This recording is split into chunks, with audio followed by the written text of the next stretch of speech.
Hello there, folks. My name is Spunks, and welcome back to another episode of Box Office Chat. This is the show where I break down the top 5 domestic box office results, see where each movie landed, and see how well each movie did. So let's get started. Number 5 is Respect, which made $3.8 million this weekend, bringing its domestic to $15 million and its worldwide total to, well, $15 million, since the international numbers didn't really make all that much of a difference. So it's definitely looking like this will not reach the same levels of an impact that Bohemian Rhapsody and Rocket Man had as music biopics on legendary musicians, as this film has already fallen 56% this weekend and is at number 5. And definitely considering the fact that the film cost a reported $55 million. These aren't the best numbers. Reviews were okay, but word of mouth is definitely not helping the film out. Maybe it can get some award buzz, because there are certain aspects of the film that people definitely say are going to get this movie at least a couple nominations during award season, so that might pique interest later. But for right now, it's not looking like this movie is going to leave a lasting impact. Number 4 is Don't Breathe 2, making $5 million this weekend, adding to a domestic total of $20 million and a worldwide total of $27 million. So once again, it looks like this film is not going to make nearly as much as the first film. It had a steeper drop this weekend, in its second weekend, than the predecessor, and obviously it's not making nearly as much as that movie did. But regardless, once again, it's a horror film released during the pandemic, so it didn't cost much. It only costed $15 million to make, and since it's just $3 million away from the doubling point worldwide, it's guaranteed going to be a success, whether you liked the film or not. So even if the film is performing poorly, it's still going to make some money back. Though I do think it's going to be very interesting to see how it does next weekend, as we've got another horror film coming out, which we'll talk about later in the video, that is generating a lot of buzz and will certainly steal a lot of this movie's audience. So we'll see how those two face off next weekend. But for right now, it's looking like this movie is going to pale in comparison to the predecessor. Number 3 was Jungle Cruise, making $6.3 million this weekend, adding to a domestic total of $92 million and a worldwide total of $174 million.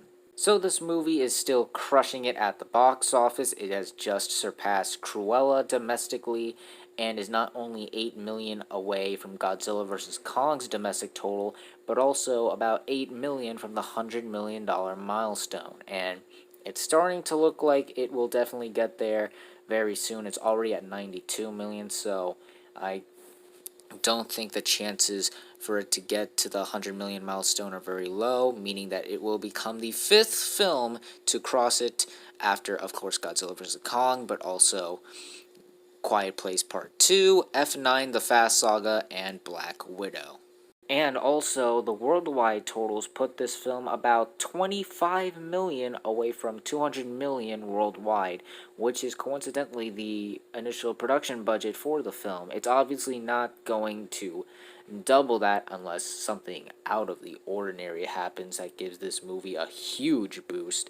But crossing $200 million worldwide and becoming one of the sleeper hits of the summer movie season post-pandemic is honestly really spectacular. Again, I've said this so many times discussing this movie, but no one really knew how well this movie was going to do, and the fact that this movie not only surpassed those expectations, but is also keep chugging along throughout its theatrical release is just spectacular. We are all very happy that this movie is doing as well as it is.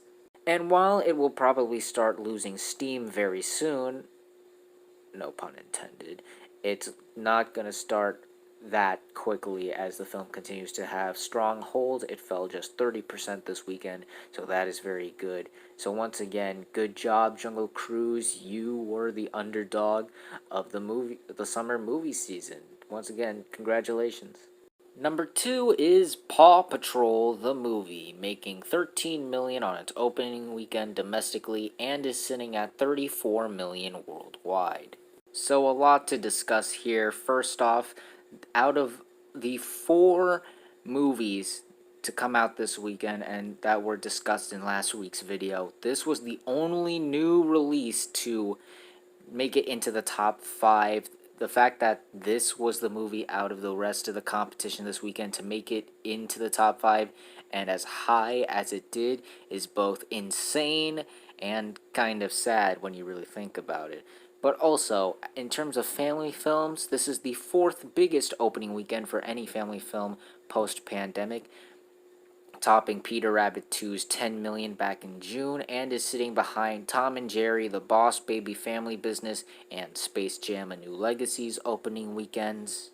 And the film has already surpassed its initial budget because, in terms of an animated movie, this is one of the cheapest animated movies to ever be made, as it costed a reported $26 million. And seeing how worldwide totals, at least, are already past 30 million, that is very impressive, and it's definitely looking like this movie is going to be able to double its budget, at the very least, worldwide. I also see this movie doing very well throughout its theatrical run at the box office, considering that, well, there are no family films to speak of until Addams Family 2 hits theaters and video on demand on October 1st, and that's a long time between then and now. So I think this movie has a very good chance at having strong legs and even having small drops, as family films have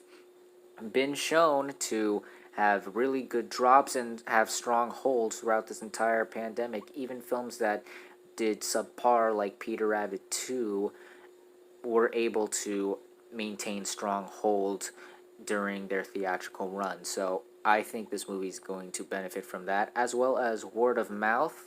Audiences and surprisingly critics really seem to like this movie, so I think that's a bonus too, as families look for something to do to get out the house, and this being the only kids movie out right now definitely seems like that's going to help as well. So I see Paw Patrol, while not becoming the next big thing, obviously I don't even think it'll get to 80 million at the least.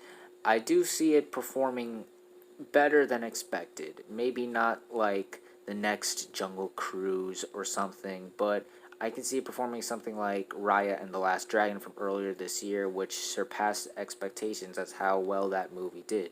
So right now, it's looking pretty good for the Paw Patrol. And finally, let's end the video off with the number 1 movie of the weekend, and that was Free Guy, once again topping the box office for a second weekend in a row, making 18 million this weekend, adding to a domestic total of 58 million and a worldwide total of 111 million.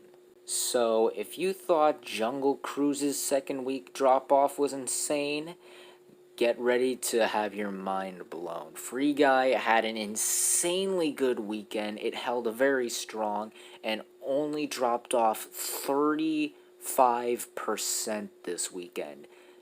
Now, right now, a movie doing that is bonkers. But even a movie doing that when things were normal and doing that in your second weekend was revolutionary. This is a great hold, and the fact that this movie is doing so well shows that everyone is still excited to go to the movies. You just need to put out a good movie, and also maybe not put it out on a streaming service for free. Word of mouth has been insanely good. People are encouraging others to go see it and check it out, and it's already surpassed 100 million globally, which is said to be around the film's estimated budget of 100 million and 125 million, so that's already a good sign. And like I said last weekend, Disney and Ryan Reynolds were very happy. Ryan Reynolds states that Disney and him are in talks to kind of sort of maybe make a sequel. It hasn't been fully confirmed, but there are reports saying there are in talks, so that's very good. And the film is said to become one of the next biggest hits of the year. Some have said that it might even break 100 million domestically, which would be amazing. So yeah, once again, this is a testament to show how big of a hit this movie is. The fact that this movie is doing as well as it is great. I'm very happy about it. I'm sure others are as well. And while I don't think it will be the number one movie again next week, I can only guarantee that it will continue to be as successful as it has. So once again, great job, guys. You made a movie that everyone wants to see, and they're supporting it. So can't wait to see how it does in the coming weeks. And those were the top 5 domestic box office results for this weekend, but we're not quite done yet as we've got another week ahead of us and new movies hitting theaters. And this weekend, we only really have one new major release, and that is Candyman. This is Nia DaCosta's retelling of the horror icon and classic film. There has been a lot of buzz around the film. In fact, reactions came up and people are saying the film is great and it's one of the best horror films in recent years and it's a worthy reboot of the original, and Universal has certainly been advertising it like crazy. I've been seeing tons of promos and trailers and ads for it. Well, I didn't actually look at them because I'm a coward, but I've definitely seen a lot of promotion for the movie. And I definitely think it has a shot at being the number one movie of next weekend, since even though Free Guy had a spectacular second weekend, it wasn't like huge. It didn't cross 20 million, so I think that's going to give this movie a boost. But many analysts are expecting this movie to underperform. I don't think it's going to do that bad, but I think it's going to do well enough to be considered at least a decent opening weekend. And even though I don't think it'll be huge, I think it'll still be a good enough opening. And I don't think that the film was really all that expensive, so I think it could manage to still be a hit even if it makes an average opening weekend. But we'll see how this movie really does, as well as the rest of the movies hitting theaters this weekend, again on the next episode of Box Office Chat. And so that's going to do it for this week's episode of Box Office Chat. What did you guys think of the results? Were you satisfied, unsatisfied? Comment down below and let me know. If you like this video, hit the like button. If you like this channel, hit that subscribe button. Follow me on all the social media links right there. And until next time, guys, stay sharp.